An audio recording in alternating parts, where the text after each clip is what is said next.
This is lecture number 45 of this course. I would like to remind you that we have been discussing on inner product spaces for some time. In this lecture, we will introduce the notion of structure preserving maps between inner product spaces. So, what does what structure does an inner product space have? First of all, it has a linear structure, that is, it's a vector space over R, and on the top of that there is an inner product. So a structure preserving map between inner product spaces must preserve both the linear structures and the inner product as well. This is the definition of an orthogonal map. So we start with two inner product spaces V and W. A linear map is said to be orthogonal if for any x and y the map preserves the inner product. That is, the inner product of x and y is same as the inner product of tx and ty. The following are immediate from the definition that we have made above for an orthogonal map T from V to W. The first thing is it is norm preserving. That is, for every x in V, the norm of x is same as the norm of its image. And secondly, if we further assume both V and W are finite dimensional and their dimensions are same, then for any orthonormal basis of V, the image will be an orthonormal basis of W. In fact, again, let me explain. So what we have just said is if a map is orthogonal, then it is non-preserving, and in the finite dimensional situation with having same dimension, the image of any orthonormal basis will be orthonormal. In fact, now we will show that both these conditions, that is non-preserving and image of an orthonormal basis, both these conditions are sufficient for a linear map to be orthogonal. So in order to see this, first let's show if a map is non-preserving, if a linear map is non-preserving, then it's orthogonal. That's actually quite easy to see. For any two vectors x and y, we just consider x plus y. So t of x plus y and x plus y, they will have the same norms. And then you just square both sides up because from norm to get the inner product, the only way is squaring. And squaring this yields as this, squaring this yields as this.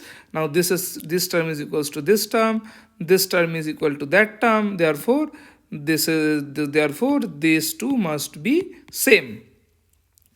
So thus we have proved is one, that is a linear map. If a linear map is non-preserving, then it has to be orthogonal. In order to see that 2 also implies orthogonality, what we do is we first fix an orthonormal basis U1 into En of V. We write x in terms of this basis vectors Ei. Now the rest is a routine one. We just directly compute Tx, Ty. So this is what we have. Since TEI is from an orthonormal basis, therefore we must have this inner product to be this. And at the same time, if we compute inner product of x and y, we at the inner product of x and y, so then also we get the same thing. Therefore, that shows for every x and y, inner product of tx, ty, inner product of x and y are the same. So therefore, we have now established that in the finite dimensional situation, if both and V are finite dimensional vector spaces having the same dimension, then a linear map is orthogonal if and only if the image of every orthonormal basis is orthonormal. All right, we will go ahead.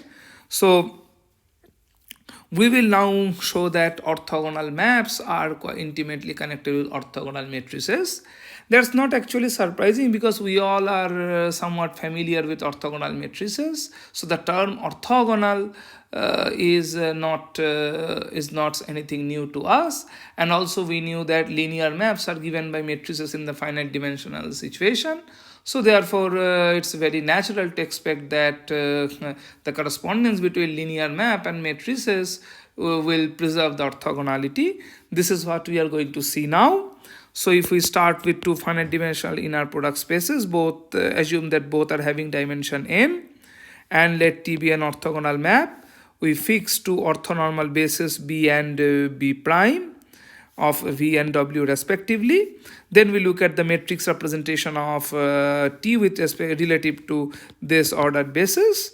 Since we are working with ortho normal basis, we know that how to compute the matrix entries using this VIs and WJs.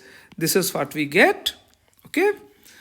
So let's for simplicity for the timing call this matrix by A, and let us denote the columns by A1 A2 AN.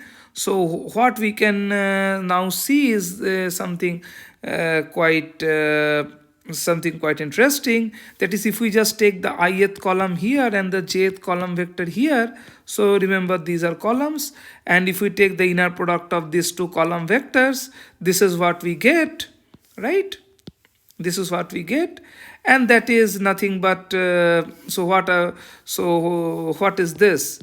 Since we know T is orthogonal, so therefore T V1 up TV 1 up to TVN is also an orthonormal basis of W.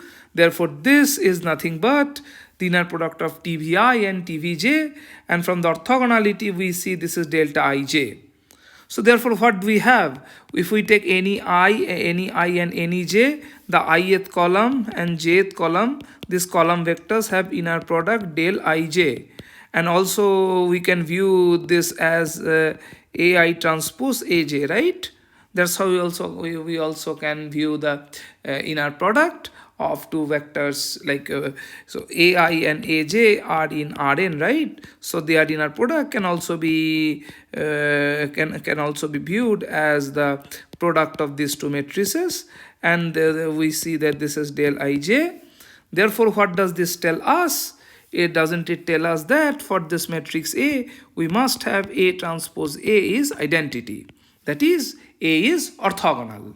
Okay, let me repeat. So we just show that for any two columns AI and AJ, their inner product is nothing. Their inner product, which also same as this, it turns out to be del IJ. So that exactly yields that A transpose A is identity, because these things do appear when you consider this product.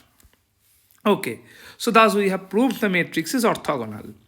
So starting with an orthogonal map, and to starting with two inner product spaces of same dimension, an orthogonal map, and two fixed orthonormal ordered basis, we see that the matrix representation relative to the chosen ordered basis becomes orthogonal. Now we will look at the converse. That is, suppose we are now given an n by n orthogonal matrix.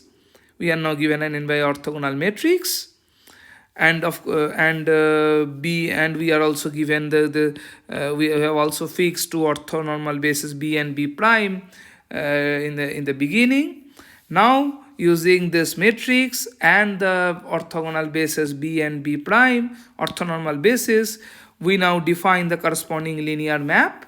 So this is nothing but if you remember that linear maps and matrices are quite intimately related, and in fact they are in a bijective correspondence. Starting with a matrix, we can form a linear map given we have fixed ordered basis in the beginning. So this is the linear map defined by this. This is the linear map defined by this associated to this matrix. Now it is from the orthogonality of this matrix, it is now quite clear that this map T has to be orthogonal. Okay, it's now quite clear T has to be orthogonal, because so how do we show it is orthogonal? We have to show that TV1 up to TVN is orthogonal, right? Now, what are TV1 up to TVN? Their inner product is nothing but the inner, what is TVI and TVJ? Isn't this same as AI, inner product of AI, AJ? and that is del ij, because A is assumed to be orthogonal.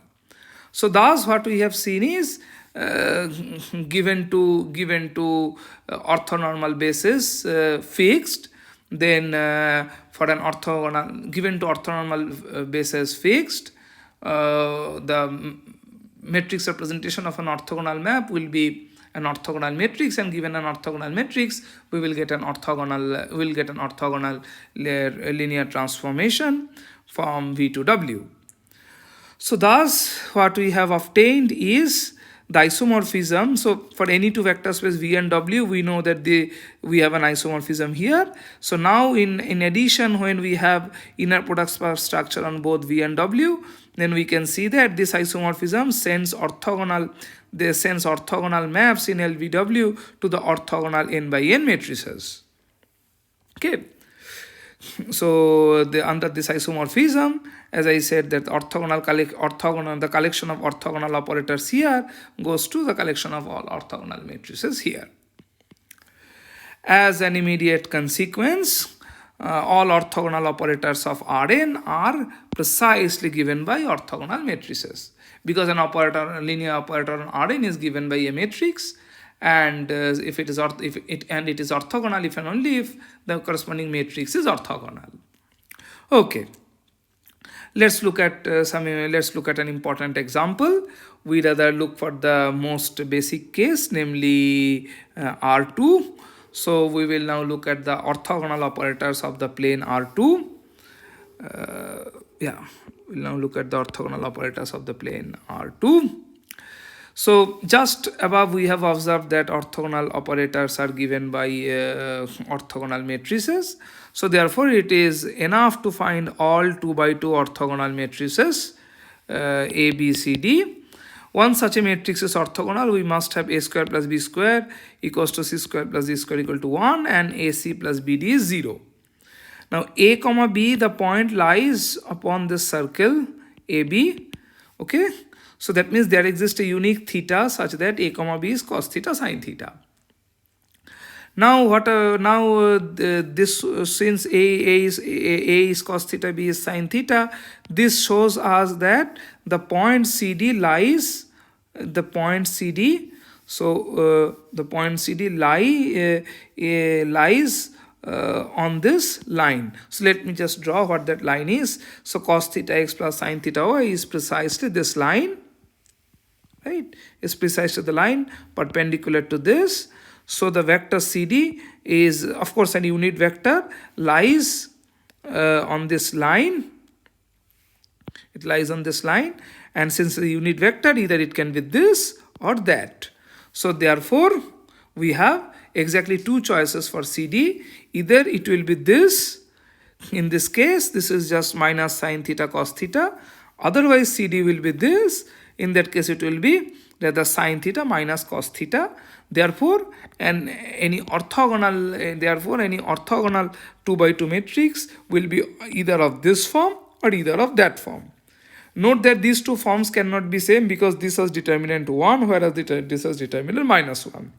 So thus 2 by 2 matrices, orthogonal matrices, can be of precisely two types.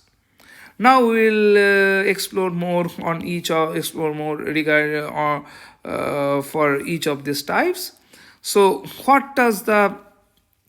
the first, if the matrix is of the first type, what does the corresponding transformation do? So it's easy to see that. So from here you see the corresponding linear operator sends E1 to cos theta sin theta and E2 to minus sin theta cos theta, right? So therefore E1 now has been moved to an angle theta, and E2 has been moved to this point. Therefore you see that this is theta, this is also theta, right? So therefore what you can see from this is the corresponding linear operator is actually rotating the entire plane by an angle theta. So therefore orthogonal matrices of this type are called rotation matrices. Okay. So therefore, we have seen what happens if the matrix is of the first kind. Now let's look at the second case. We want to know what exactly happens if the matrix of the orthogonal if the orthogonal matrix is of this type. We will now show that this is actually a reflection. Now whenever we say it's reflection, we need to say reflection about what? We have to specify a line with respect to which the reflection is taking place.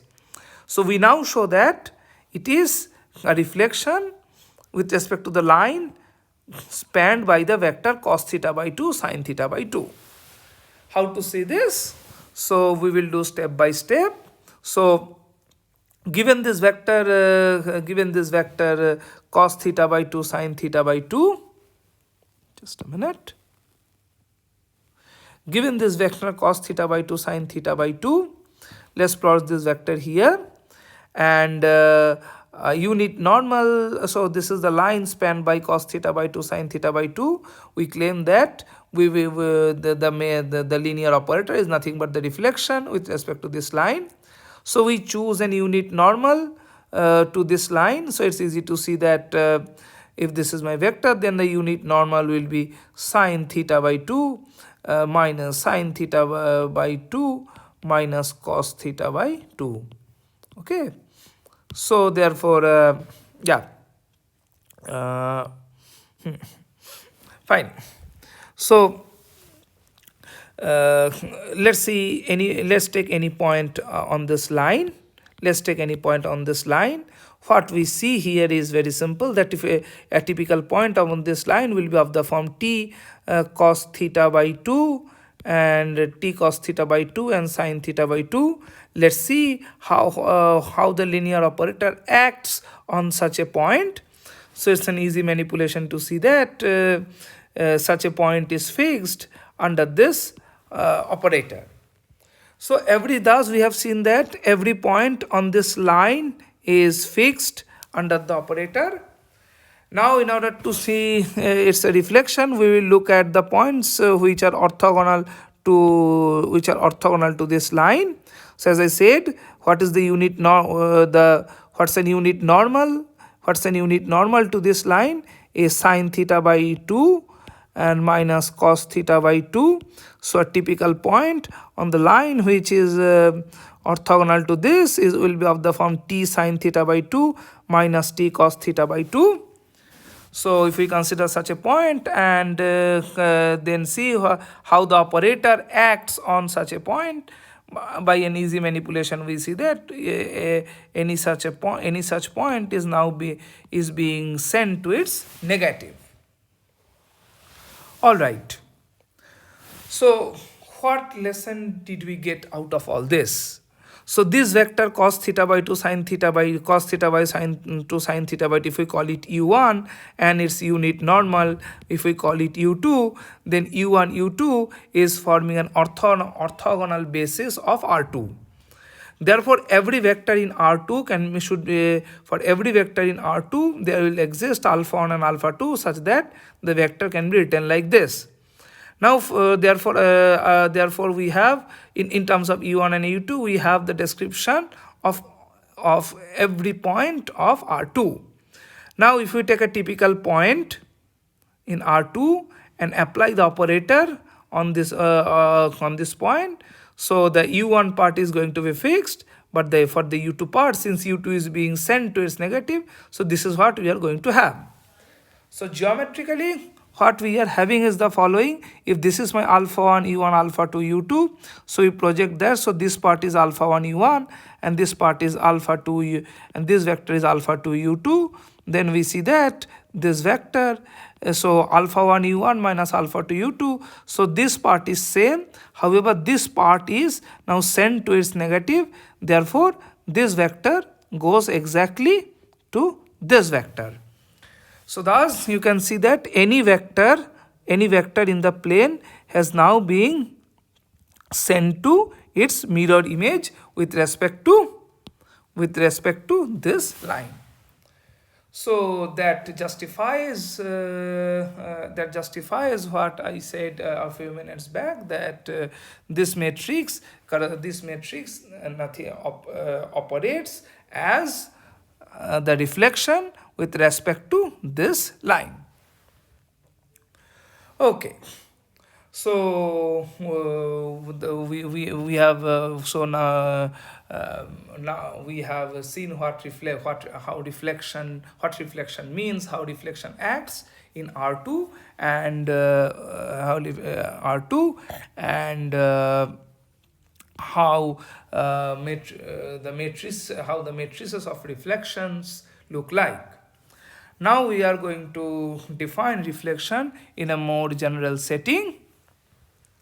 So we let V be an inner product space over R. Let's say dimension is n, and then we take a subspace of dimension n minus 1. So since this has dimension n minus 1, W perp has dimension since W perp has dimension 1, W perp has dimension 1. So therefore so since this has dimension 1, so it is generated by a single vector.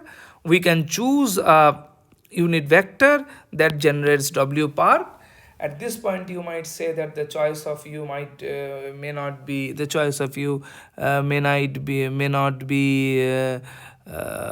unique, of course, but remember that it's a one-dimensional subspace. So it can only have exactly two unit vectors. So if one is u, the other one has to be minus u. We will show that. What we are going to do now, that doesn't actually depend on whether you choose u or minus 2. So we will show that, but for the timing, let's go on with u. So observe that for every v, you can write v as so you have this. So since you have this decomposition, so therefore every v can be written as a uniquely as a vector from W and W perp. So the vector, according to our definition of projection, the component from W is nothing but the projection of v along the projection of v on the subspace W, and from the component of W perp will be just a scalar multiple of u. So therefore that's how it looks like. So if this is v, then this is we have the projection of v on W, and the rest, and this is the rest, which is nothing but Tu. Okay. We can of course determine the value of T is simply you take the inner product of both the sides. The inner product of u with this will be 0 because u lies in the W perp. Therefore, what we have seen is that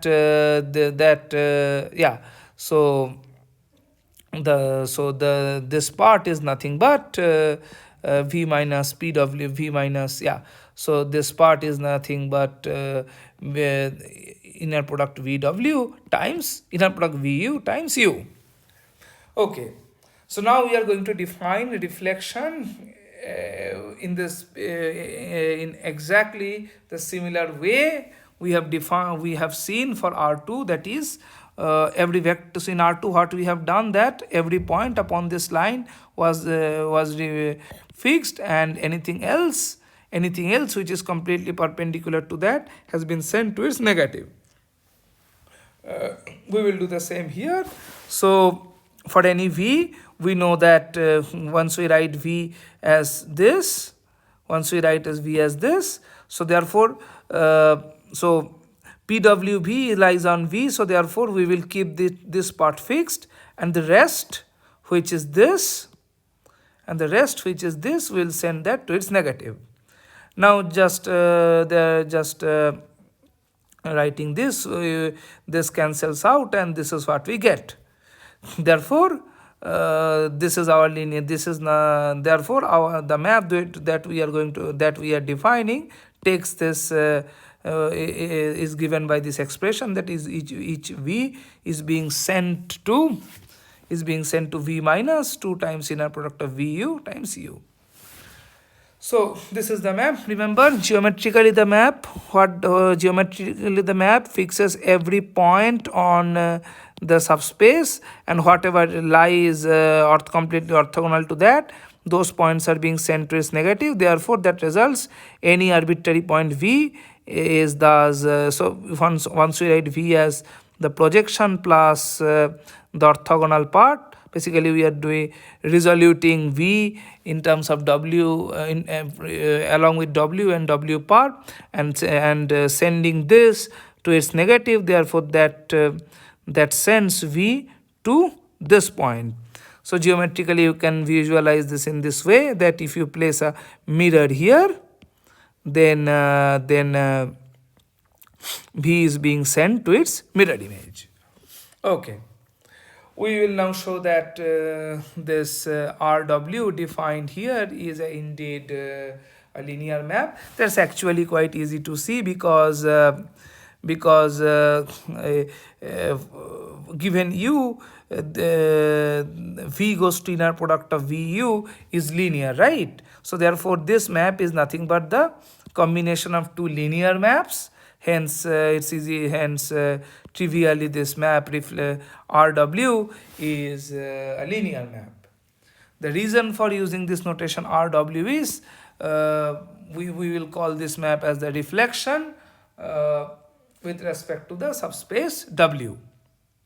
Okay, so one more thing, that as we are talking about in the beginning, that how sensitive the choice of u is so how sensitive the definition of u is to the choice of u, definition of RW is to the choice of u. We see that it actually doesn't matter if instead of u, if we have chosen minus u, then both here and here, when u will be replaced by minus u, then nothing will change. So indeed, which unit vector that you choose, that is actually does not matter. So this so this linear map RW, which we want to regard, which we will now call as the reflection, we now show that there's indeed an orthogonal linear orthogonal transformation. For that, it is enough to show that it sends an orthonormal basis to another orthonormal basis. So what we do is we start with an orthonormal basis of W, namely W1 up to Wn minus 1. With that, when we join W, it becomes an orthonormal basis of the whole V. Now once we apply RW on each of these vectors, so as I said that RW fixes every vector on the subspace W. Therefore, this goes to this. Now from the orthonormality of here, the orthonormality of this is also immediate. Therefore, we see that this RW is indeed an orthogonal transformation. So thus, we have defined the notion of reflection in the generality, and that turns out to be a orthogonal map as well, like what we have seen in R2. Okay. We will now talk about isometries of an inner product space. So to motivate ourselves for the definition, recall that if T is orthogonal, then Tx and Ty, that the inner product of x and y is same as inner product of Tx and Ty, and therefore what we can see is it preserves norm. Therefore, for any 2 point x and y, the norm of x and y is same as the norm of norm of Tx and Ty. And recall that in a product space, distance between x and y is precisely defined as the norm of the difference of the vectors, right? The distance between x and y is defined as the norm of x minus y. So therefore, orthogonal maps since they preserve inner product, as a corollary we get that preserves distance between any two points as well. This is this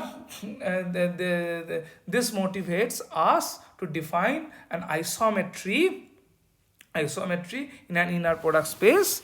So what is an isometry? Loosely speaking, these are distance preserving maps. So if V is an inner product space, well, though the general definition goes for any general metric space, but for the time being, well, let's not get into all this. We will stick to inner product spaces only. So if V is an inner product space, not necessarily finite dimensional, then we say a map is an isometry if it preserves the distance between any two points. That is, for any 2 points x and y, once you transform them, the distance between their images will not change. Okay. So what are the examples of isometries? Of course, orthogonal operators. In fact, you see that we have been motivated to make this definition from orthogonal operators. What are the next examples? So what's the point of making, so we have observed that orthogonal maps have this property, but then why do you need to make a definition just based on this distance preserving property? This is because we do have maps which are not necessarily orthogonal, in fact not necessarily linear, but still they are preserving distances. We do have such important maps. So the second class of examples, which we call as translations, provide us with such instances. So what we do is, for any fixed z, we consider the map from V to V obtained by translating every vector by the uniform amount z. Okay. So these are the translation. This is called the translation by z. So you see, translation maps do not even fix the origin. So translation maps are in general not, unless z is 0, tz is not going to be linear. Okay, but we have already seen that these maps, such a map always preserves distance. So as I have said that we do have important maps which are not even linear, still they preserve distances between any two. They preserve the distance between any 2 points. Okay. Now third example. The third example shows that basically, if we have some isometries, then with them how we can generate more and more isometries. Namely, if we just take the composition of two isometries, it will be again an isometry. In particular, if we have an orthogonal map and a translation, their composition is again going to be an isometry. At this point you might ask why I have just looked at isometries of this form. The answer is the following, that when V is finite dimensional, we will see that any isometry is necessarily of this form. In fact, this is what we will prove now. So in order to prove that, so we let V be a finite dimensional inner product space, and so we let V be a finite dimensional inner product space, and for such a V we prove the following lemma, that is, if an isometry fixes origin in addition, then it has to be orthogonal. I repeat. So, let me again explain. Here we have seen isometries which are far away from being orthogonal, not even linear. But now the lemma shows, if we just add an extra condition to that, that is, it fixes the origin, then not only it becomes linear, it becomes orthogonal as well. So how to show? So the first thing that we observe is that the distance preserving and f0 is 0 yields that it's non-preserving. Why? Because for any x and 0, x minus 0, this is the distance between x and 0, is same as fx and f0, but f0 is 0, right? So therefore we have norm of fx is norm of x.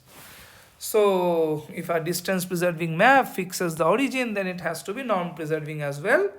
And once it is non-preserving, then we have a way to conclude immediately that that will preserve inner product as well. So therefore we get if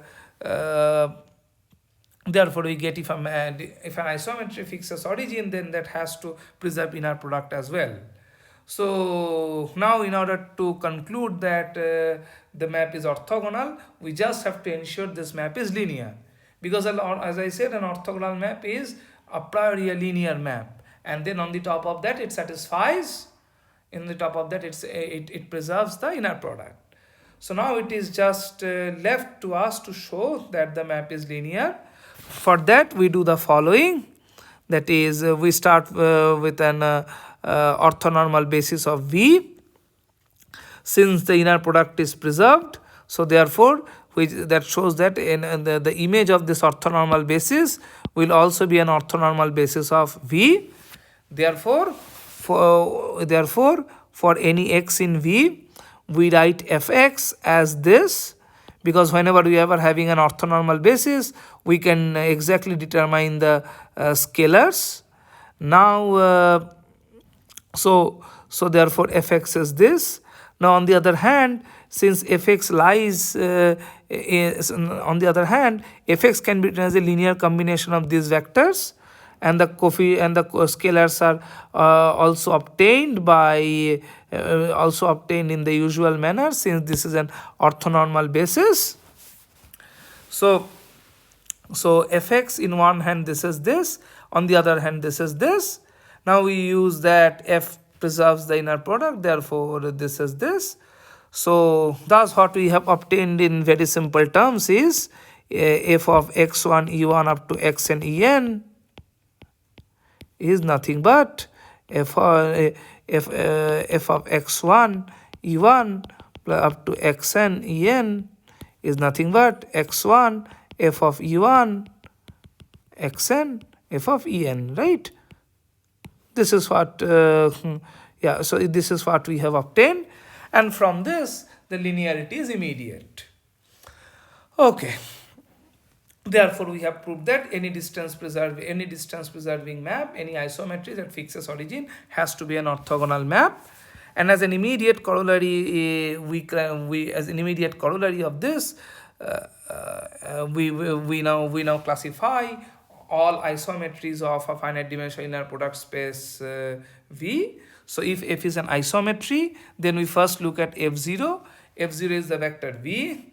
Now f minus f0 is nothing but the composition of f with translation by the amount minus V. Okay, so this shows that, so this is an isometry, right? Because f is an isometry, this is an isometry, so therefore this is an isometry, and by our construction, by our previous lemma, this isometry preserves the origin, fixes the origin.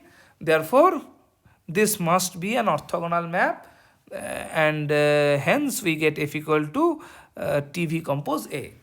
Thus we have classified all the isometries of a finite dimensional inner product space, namely they are given by orthogonal operators followed by translations. Okay, so for the rest of this lecture we will talk about cross product of vectors. So here we will restrict ourselves to three-dimensional inner product spaces over R, and then we consider fix an orthonormal basis E1, E2, E3. So with respect to this orthonormal basis, we will consider the corresponding determinant function. Recall that in order to talk about the determinant function in a finite dimensional vector space, we need to fix a basis first. Okay, so for any fixed x and y, we consider the following map from V to R that sends every z to determinant x, y, z. No, again, I would like to remind you that this determinant function is the determinant function with respect to this orthonormal basis E1, E2, E3. Now, this is a function from V to R from the linearity property, from the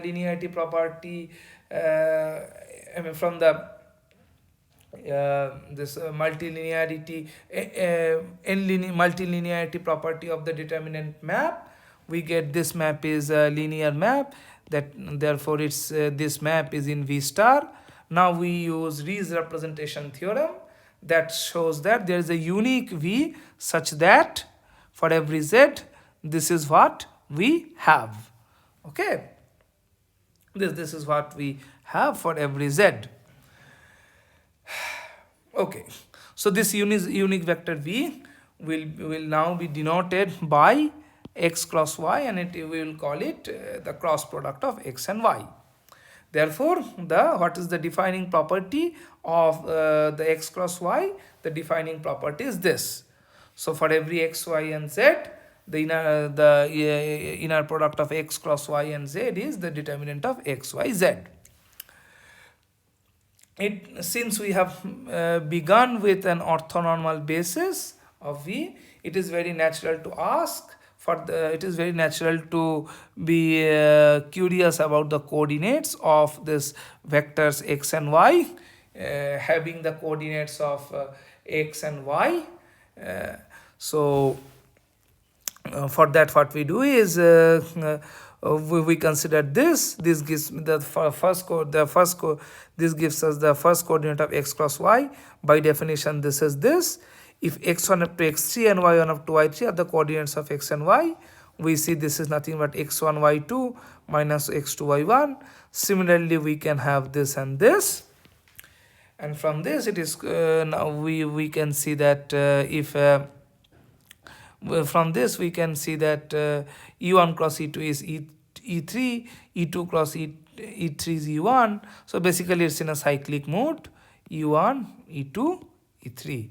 So e3 cross e1 is e2, e1 cross e2 is e3. Okay.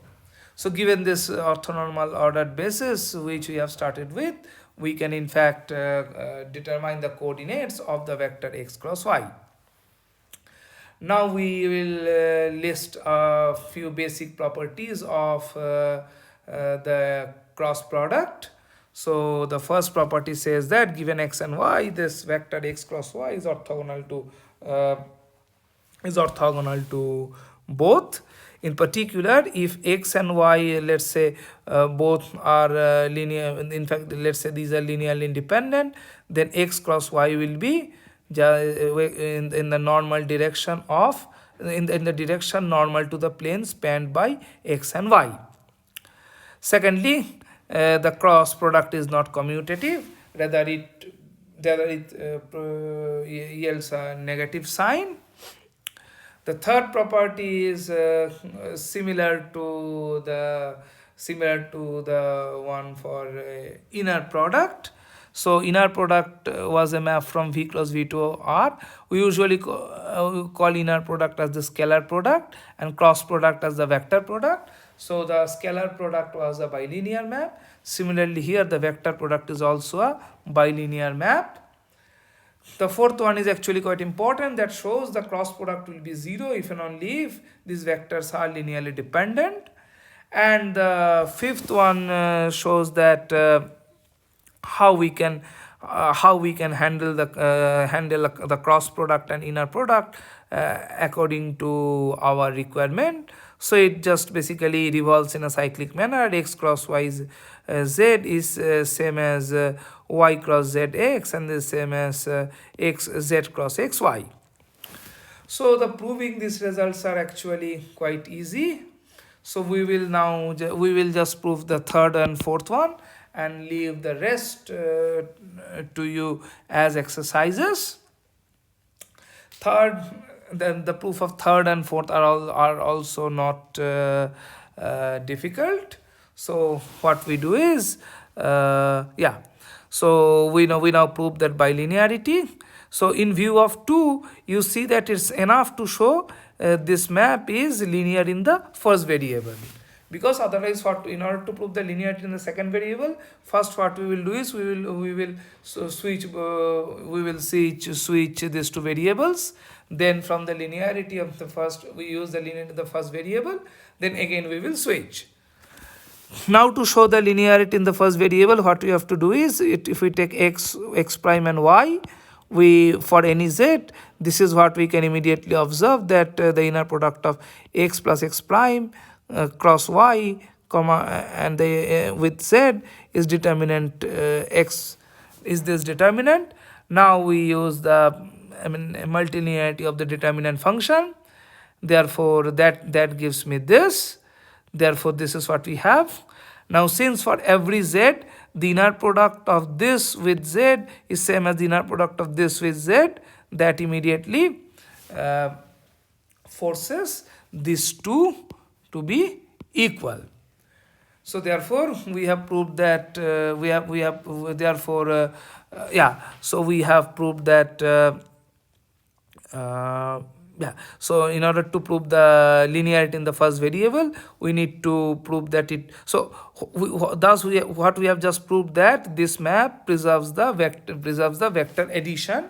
Now for the scalar multiplication the argument is exactly similar, hence is left to you, as an exercise. We will now move on to the fourth property. So the fourth property is also quite straightforward. That is, if they are linearly dependent, then linearly dependent, then determinant x, y, and x cross y. Then since they are x and y are linearly dependent, this is going to be 0. And what is this? This is nothing but the inner product of x cross y itself. That yields x cross y to be 0. Conversely, if this is 0 and the vectors are linearly independent, then what we can do is we can extend this linearly independent set to a basis. Okay. Now look at a determinant x comma y comma u. Since this x y u forms a basis of v, then the determinant cannot be 0. But the determinant is also the inner product of x cross y with u. And therefore it cannot be 0. That's a contradiction because we have assumed x cross y to be 0. That proves the fourth property. Now we will prove another proposition. So before we prove the proposition, let me tell you something. In fact, I should have said that earlier. So the notion of cross product or the properties that we have just proved.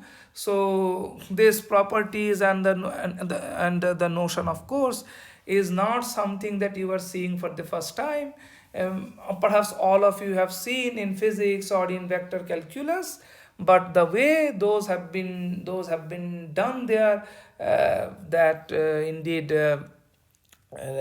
indeed lack mathematical rigor. Right now, once we have developed sufficient linear algebraic setup, we are now establishing those things with proper mathematical rigor. Okay. So the proposition that we are now going to prove is this. The proof of this is also quite routine. So in order to show both the sides equal, it's enough to show that for each v, the inner product of v with both the sides will be equal. Okay. Now we use the fifth property to show which shows us how to handle, how to manipulate with cross product and scalar product, how to manipulate the inner product with a cross product. So therefore, in view of that, this is equivalent to this. So now it's enough to show this, which we label by star. Now there are several ways to show star. One way is you just write down the coordinates and then you directly do the hard computation. That you can do, of course, but instead we will rather take an intelligent path. So for that we just observe that here all the variables are here. In both the sides. Both the sides are linear in each of the variables. So once we know that these are linear in each of the variables, it's enough to verify star for x equal to e1, y equal to e2, and z equal to e3. Okay, this is what we can do from the linearity, and also if necessary we can use any of these properties. So we now verify both the sides for x equal to for e1, e2, e3, that is x equal to e1, y equal to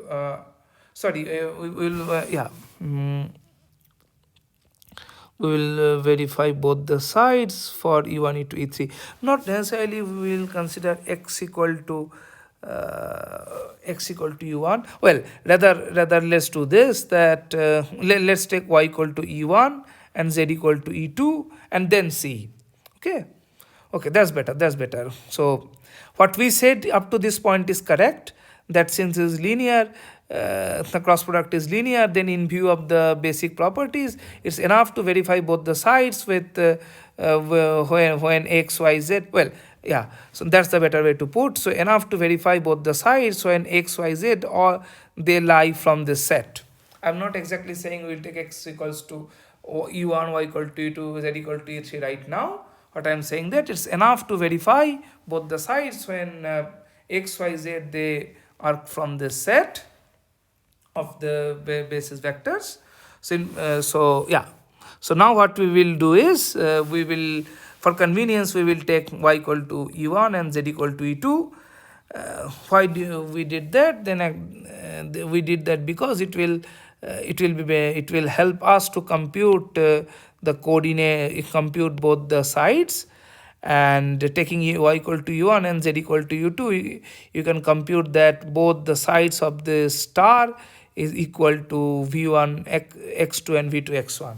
So what we are doing is we are taking y equal to e1, z equal to e2. We are letting x and v to be arbitrary. Okay, please don't confuse with this and this. Up to this point we have just argued that it's enough to verify both the sides when x, y, z lies in this set. Now what we, so this yeah, so when x, y, z lies in this set, now we will choose y equal to e1 and z equal to e2. This choice is done because it will help us in the computation. Then we can compute both the sides will be equal to this, where vi are the coordinates of v with respect to this basis u1, e2, e3. Same for xi's, and since both the sides are equal, so from the bilinearity and the previous properties of cross product, we have thus established the desired proposition. Let me again repeat. So we till now we have argued that when x, y, z lies in this set, then it is enough to verify this when x, y, z lie in this set. Now for convenience, we will take this case and then check both the sides are equals to this, and the other cases we will do exactly in the similar way. Okay, so we have thus proved the proposition. Again, let me try to remind you, the key observation behind this proof is the following, that the key observation behind the proof is the linearity of both the sides in each of the variables, and of course these basic properties we will keep on using whenever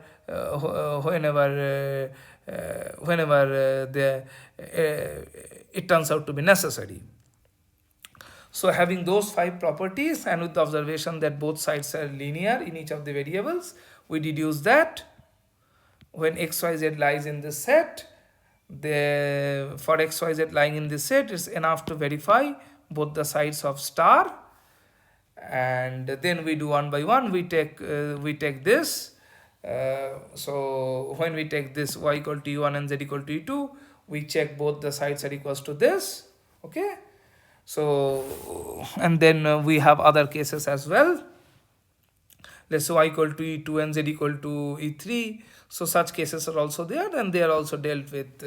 We can also dealt with them in the similar way. So you have to understand that reducing and this observing bilinearity and reducing everything to this set makes the situation much more convenient for us for the verification of star. Anyway, we have spent a significant amount of time on this. Now we should go ahead. So yeah, so we have a corollary. So basically, in order to see the corollary, what you can do is the corollary, yeah, so it basically it follows from star as directly. So we can simply make the remark here, it is just a corollary of the star. So it just tells us the norm of the cross product is basically the square of the norm of the cross product is basically the product of the square of the norms of product of the squares of the norms of the corresponding vectors minus the square of the inner product. So if x and y are non-zero, then if x and y are non-zero vectors, then we can talk about the angle between the vectors x and y, and by definition we have x cross y is nothing but when x and y are non-zero, and by the definition of angle between two vectors x and y, when they are non-zero, we have this. Therefore, when we substitute that here, this is what we get. Okay.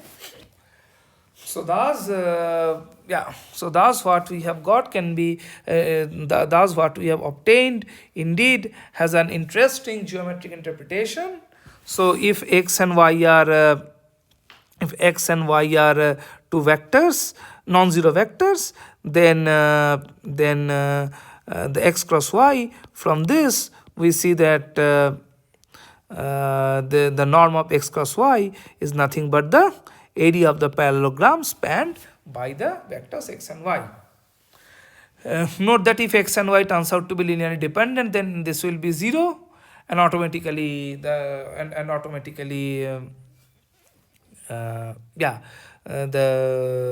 automatically this will the angle will also be 0. So yeah, so therefore it makes perfect sense if we geometrically interpret the norm of the cross product is the area of the parallelogram in the three-dimensional space V spanned by the vectors x and y. Okay. Now we'll finish with one more observation regarding this cross product.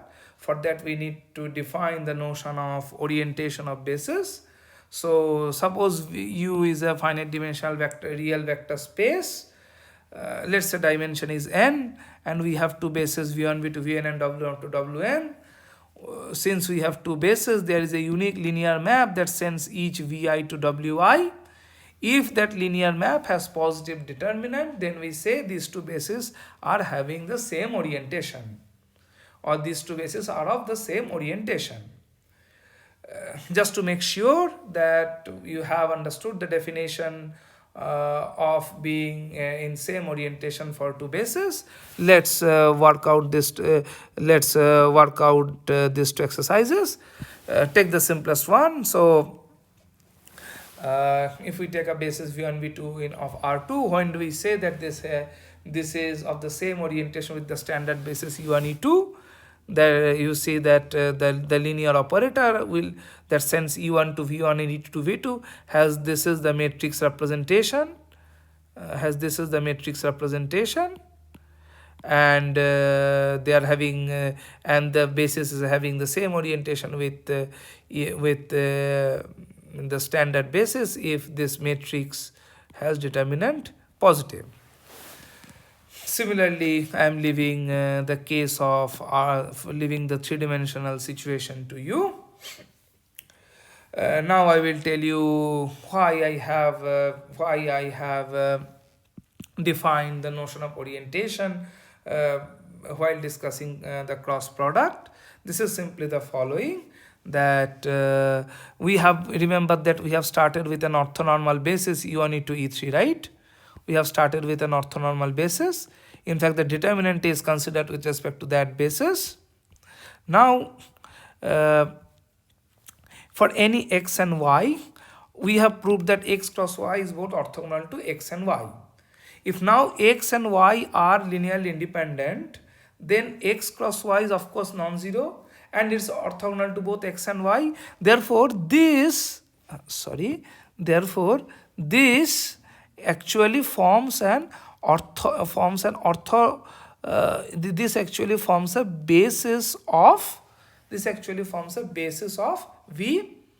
So now we want to know whether this basis is having the same orientation with the basis that we have started with. In order to do that, what do we have to show? We have to look at the determinant of x, y, and x cross y, which is nothing but the x cross y, the inner product of x cross y with x cross y. Since x and y are linearly independent, this has to be positive. Therefore, what we have proved is that the cross product xy and x cross y is having the same orientation with the basis that we have started with. Don't you think that this is done in a much more I would say a formal language, but this phenomenon is already familiar to you? For that, just remember that when V was R3, then what have you learnt about the Cartesian product of two vectors in your vector calculus? So wasn't it the following, that if x and y there are two vectors, then x cross y is such a vector that the x, y and x cross y forms a right hand coordinate system. So to speak in much more physical terms, if we rotate a screw in the direction from x to y, then the screw will move along the direction of x cross y. That is the direction of the Cartesian, and that is the direction of the cross product that you are familiar with from physics or from the vector calculus course. So it is the same as saying that like the usual vectors e1, e2, e3 forms a right hand coordinate system, and similarly for x, y and x cross y, that also forms a right hand coordinate system. Okay. And as I said, that more physically speaking, if we move a screw from the if we move a screw from x to the direction of y, then the motion of the screw will be along the direction of x cross y. That is the direction of the cross product. So therefore, this is nothing but the formal way of saying what you have seen earlier in physical terms. Okay, I think with that I will stop this lecture.